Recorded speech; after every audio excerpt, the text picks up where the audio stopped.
Hola amigos, ya hemos visto en los programas anteriores que Dios existe y que además creer en la existencia de Dios es lo más inteligente que podemos hacer, lo que nos da esperanza, lo que nos da fuerza, lo que nos da unas raíces para afrontar las tormentas de la vida sin que éstas nos desgajen. Así lo han hecho los hombres de todas las épocas y así lo sigue haciendo la inmensa mayoría de los hombres y mujeres de hoy en día. Esta fe en la existencia de Dios, y esa fe en la existencia de Dios es también la fe en que este Dios que existe ha creado todo lo que existe. Lo ha creado por amor, lo ha creado bien. Y de entre todo lo que ha creado, lo ha creado sobre todo pensando en el hombre. Hoy hablaré en este programa sobre esta creación del hombre.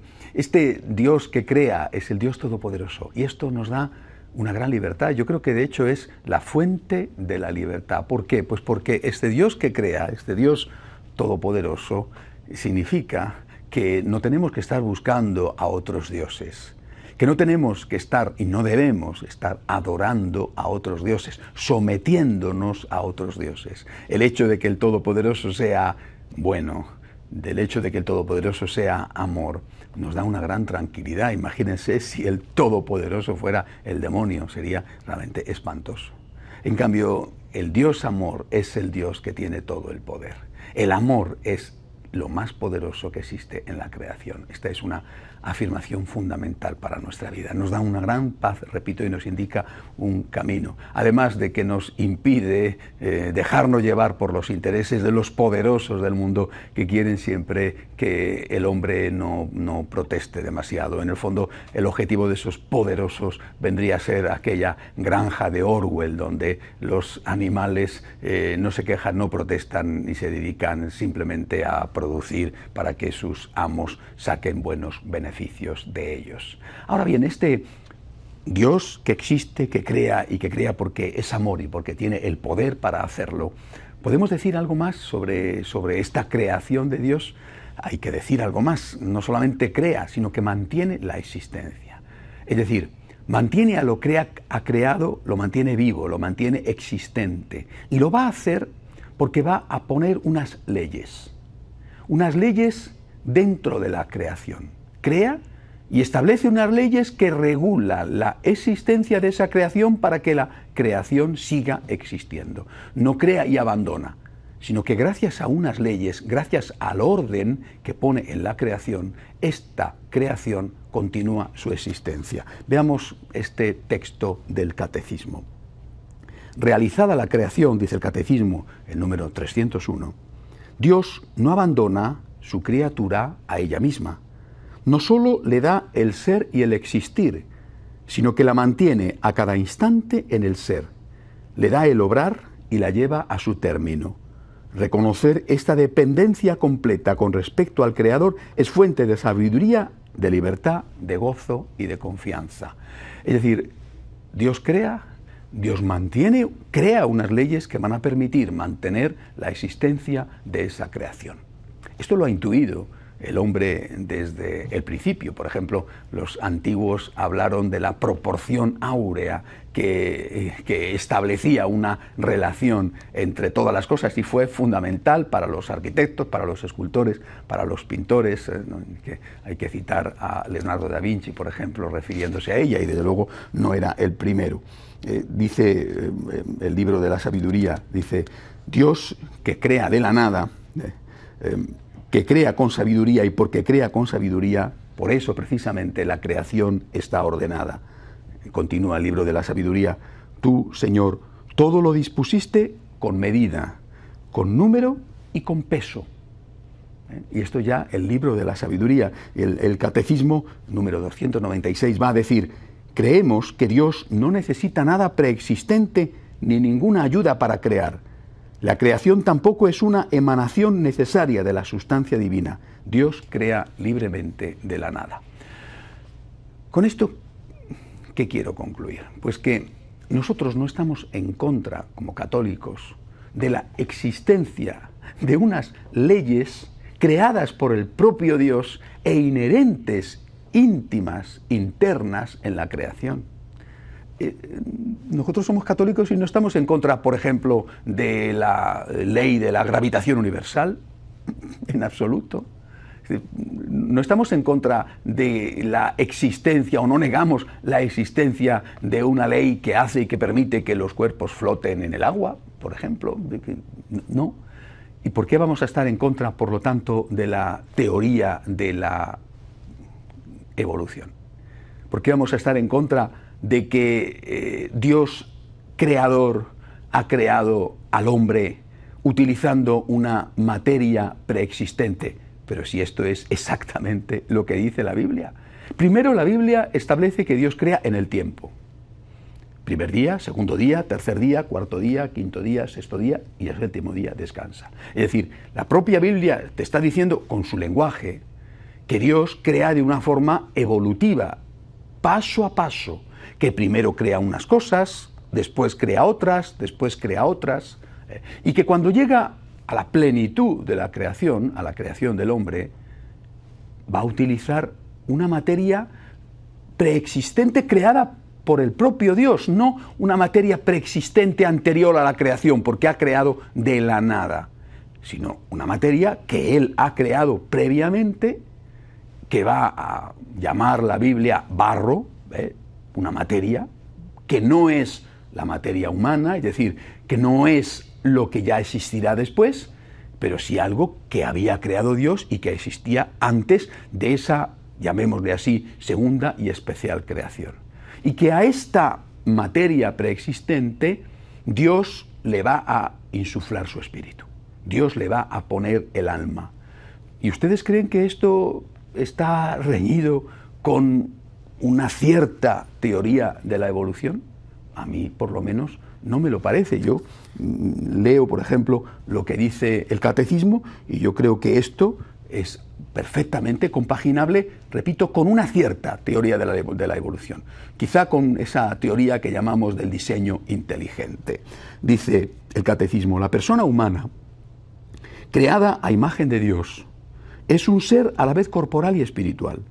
El relato bíblico expresa esta realidad con un lenguaje simbólico, cuando afirma que Dios formó al hombre con polvo del suelo e insufló en sus narices aliento de vida y resultó el hombre un ser viviente, Génesis 2:7. Por tanto, el hombre en su totalidad es querido por Dios. Más adelante el mismo Catecismo afirma, la Iglesia enseña que cada alma espiritual es directamente creada por Dios, no es producida por los padres, y que es inmortal, no perece cuando se separa del cuerpo en la muerte y se unirá de nuevo al cuerpo en la resurrección final, importantísimo número 366. Por lo tanto, el que nosotros, católicos, y que queremos ser hombres de ciencia, el que nosotros digamos que aceptamos una cierta teoría de la evolución, no tiene que resultar extraño a nadie, ni a unos ni a otros. Es decir, el que nosotros digamos que Dios crea de la nada, primera cosa, y que esta creación de la nada por parte de Dios va, evolutivamente hablando, a dar paso a nuevas formas, y esas nuevas formas han sido queridas y pensadas por Dios, y esas nuevas formas de vida van a dar lugar, en último término, al ser humano. Y para crear ese ser humano se va a producir una creación específica de Dios, la creación del alma, que es una intervención, repito, específica de Dios, nueva, una intervención que va a permitir que esa materia previa, a la cual se ha llegado evolutivamente, ese barro, ese polvo del suelo, ese primate, va a tener una intervención específica de Dios, el alma, gracias a la cual va a aparecer el ser humano. Va a haber un elemento corporal, el barro, pero va a haber un elemento espiritual, único, nuevo, distinto, que no lo tiene ningún animal, y que es obra de la creación de Dios, y no solamente obra de la creación específica de Dios para el primer ser humano, sino obra de la creación específica de Dios para cada ser humano.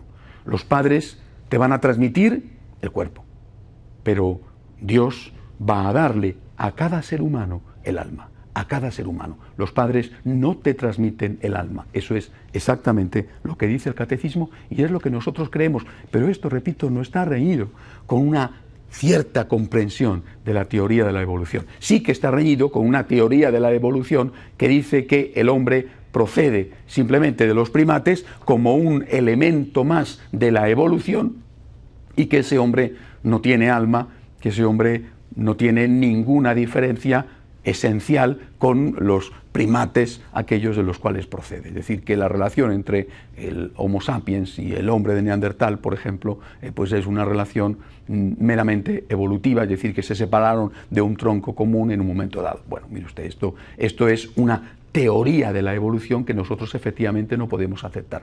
Pero sí podemos aceptar una cierta teoría de la evolución que vendría a decir que el Señor, que crea de la nada, establece unas leyes internas en la creación, obras de Dios también, esas leyes, que van a permitir que aparezca una materia previa, simbolizada en la Biblia con el concepto de barro, sobre la cual, podemos llamarle hoy un primate, sobre la cual Dios va a efectuar una nueva creación, insuflándole el alma. Esa nueva creación es lo que va a hacer constitutivo el ser humano. El ser humano es una creación específica de Dios.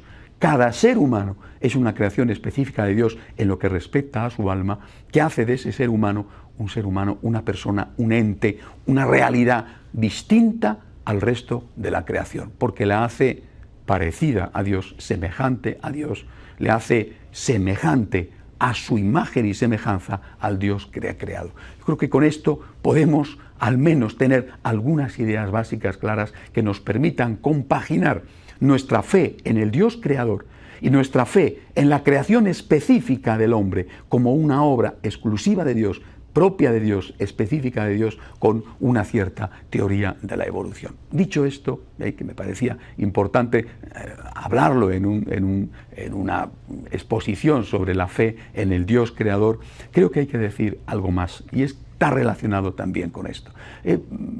Cuando cualquiera de nosotros compra un ordenador, un laptop, un iPhone, en fin, un aparato de estos, bueno, pues sabemos que viene con un programa interno, lo que llamamos el software. Bueno, perdonen que use estas expresiones que quizá a alguno le pueda resultar extraña o desconocida, pero que ya estoy seguro de que a la mayoría le resultan habituales. Cualquier ordenador, cualquier laptop, cualquier portátil tiene un software, tiene unos componentes internos que le van a permitir funcionar, de lo contrario sería una caja tonta. Bueno, ese software es la base y después ahí se van a poder poner distintos programas que te van a permitir usar ese ordenador. El ser humano también, el ser humano creado por Dios, creado específicamente por Dios, insisto, no es el fruto evolutivo de la creación, ni siquiera es el fruto evolutivo de unas leyes creadas por Dios, sino que la materia prima, la materia básica, el barro, es el fruto evolutivo de una ley expuesta por Dios, creador de la nada, pero que llega un momento en que Dios interviene específicamente en el primer ser humano y en el resto de los seres humanos para darle el alma, que es lo que va a hacer a ese primate un ser humano. Naturalmente con unas condiciones biológicas que le hacen también distinto del resto de los primates, más evolucionado, más capaz de tener, por ejemplo, inteligencia. Pero cuando este ser humano nace, es como cuando, perdone la comparación, que puede ser estúpida y odiosa, es como cuando tenemos un ordenador. Viene ya con un software, viene ya con unas leyes internas de funcionamiento. Y a esto, desde un punto de vista ético, le llamamos la ley natural, la ley moral. La existencia de esta ley ética, la existencia de estos principios básicos de funcionamiento que van a ayudarle al ser humano a saber qué tiene que hacer y cuándo lo tiene que hacer y cómo lo tiene que hacer, eso es fundamental para la convivencia humana. La existencia de la ley natural, que ha sido muy denostada en los últimos años, la existencia de la ley natural es una realidad, como es una realidad la ley de la gravitación universal. Es decir, hay unas leyes no solamente en la naturaleza física, sino también en la naturaleza humana, puestas por Dios, queridas por Dios, ojo, por el Dios amor, es decir, queridas y puestas por Dios por el bien del hombre, que si el hombre se las salta, si el hombre no las cumple, o si el hombre niega su existencia, esas leyes existen. Y si tú niegas que existen o actúas en contra de ellas, el perjudicado vas a ser tú. Repito, pongan el ejemplo de un ordenador. Si usted intenta manipularle en contra del software, se carga usted el ordenador. Es decir, hay unas cosas que usted tiene que respetar. Cosas básicas. Imagínense que tienen la corriente a un voltaje determinado y que lo enchufan a otro sin el transformador. Se cargan inmediatamente el ordenador. Bueno, pues esas leyes básicas, que lo entendemos perfectamente en las cuestiones físicas, también rigen en las cuestiones morales. Eso es la ley natural. Miren, y esto de la ley natural no es un asunto que nosotros los católicos decimos y que solamente nosotros creemos. Quiero leerles a ustedes una cita de un pensador anterior a Jesucristo, de Cicerón. Dice: existe ciertamente una verdadera ley, la recta razón. Es conforme a la naturaleza, extendida a todos los hombres. Es inmutable y eterna. Sus órdenes imponen deber, sus prohibiciones apartan de la falta. Es un sacrilegio, dice Cicerón, sustituirla por una ley contraria. Está prohibido dejar de aplicar una sola de sus disposiciones. En cuanto a abrogarla enteramente, nadie tiene la posibilidad de ello. Llevo varios programas diciéndole lo mismo. ¿Qué hay detrás de todo esto? ¿Qué hay detrás de algo que no ha existido nunca? ¿Qué hay detrás de este empeño de decir Dios no existe? Todo es fruto de la nada. Qué cosa tan absurda. Todo es fruto de la casualidad. Ha surgido por sí mismo. ¿Qué hay detrás del empeño de decir que no existe ningún tipo de ley moral? ¿Qué hay detrás del intento de convencer a tantos en Occidente, no así, desde luego, en otras partes del mundo? ¿Qué hay detrás del intento de convencerles de que no existen las leyes morales objetivas? De que no existe la ley natural. Pues es lo que decía Cicerón antes de Jesucristo. Está el intento de poder manipular al hombre. Y este pensador, sabiendo cuál era el objetivo, y teniendo que enfrentarse él también con los poderosos de su época, que se deificaban, los emperadores se hacían dioses, es decir, querían hacer creer a los demás que ellos eran dioses precisamente para poder manejarlos mejor, pero ni siquiera ellos se atrevían a decir que no había unas leyes básicas que tenían que respetar. Y sin embargo, hoy en día, los nuevos emperadores, los nuevos dioses, pretenden decirle al ser humano que todo es relativo, que no existe ninguna ley moral que tenga que ser respetada por sí misma. Y por lo tanto, concluyen, los parlamentos no tienen ningún punto de referencia fuera de sí mismos. No existe ninguna ley que un parlamento elegido democráticamente o supuestamente elegido democráticamente, no existe ninguna ley que un parlamento tenga que respetar.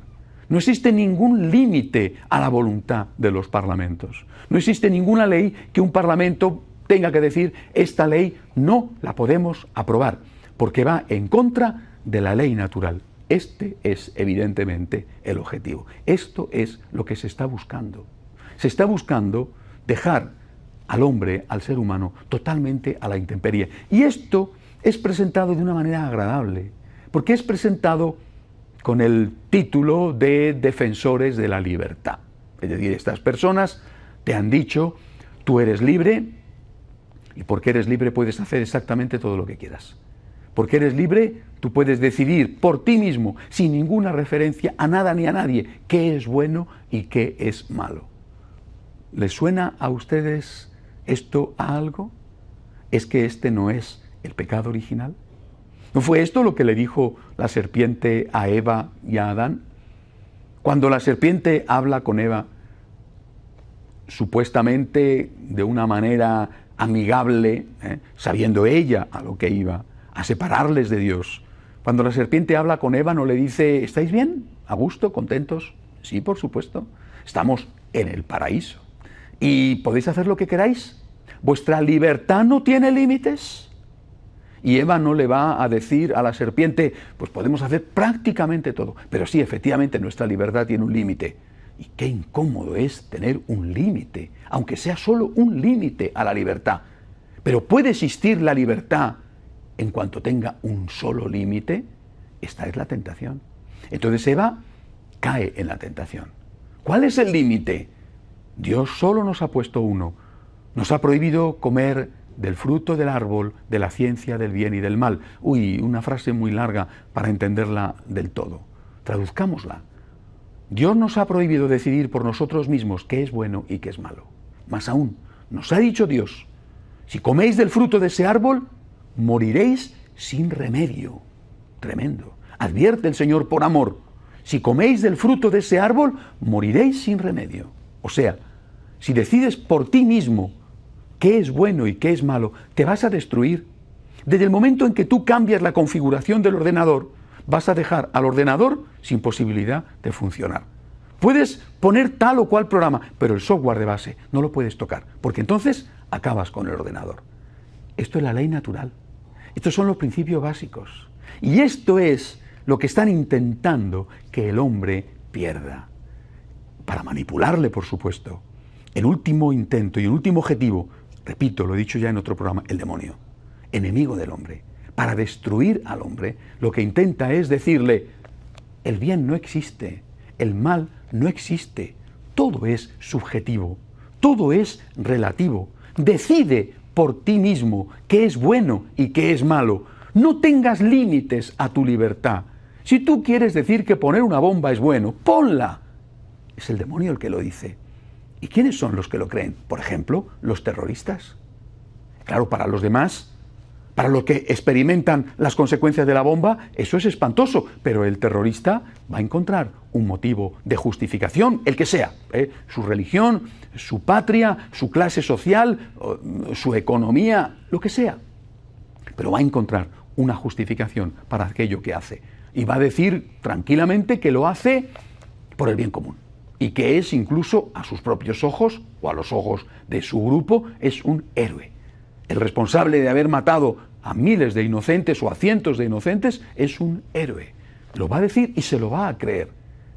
Y otros dirán, ¡qué barbaridad! Pero ¿cómo pueden decir los terroristas que hacer un atentado terrorista es bueno?